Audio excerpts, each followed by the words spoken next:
The Institute for Justice is asking the U.S. Supreme Court to decide whether state as well as local governments must provide jury trials before being allowed to impose civil fines. The North States News' Vianna King spoke with the lead attorney on this case about what he hopes will come from this issue. She joins us now live with background on how this applies to Humboldt County. Vianna? Ariana, the Institute for Justice recently filed a petition asking the U.S. Supreme Court to hear a case against Humboldt County over its cannabis abatement program, which they are alleging the program violates the 7th Amendment of the Constitution.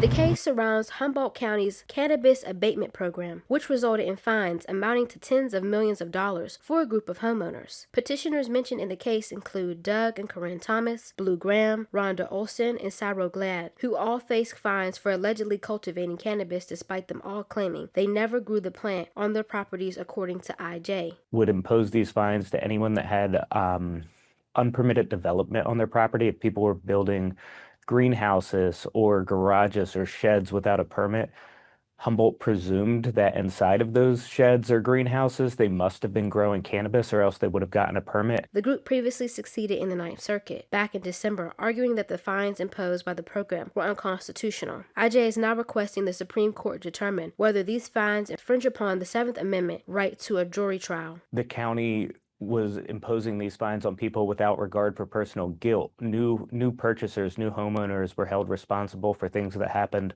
on their property, sometimes as much as 40 years before they bought the place. McLean says the Institute has plans to seek justice for each petitioner. So we stepped in to make sure that the courts require Humboldt County to follow the Constitution and to protect the constitutional rights of the people in Humboldt. And now we have an opportunity for our clients to hopefully go to the Supreme Court.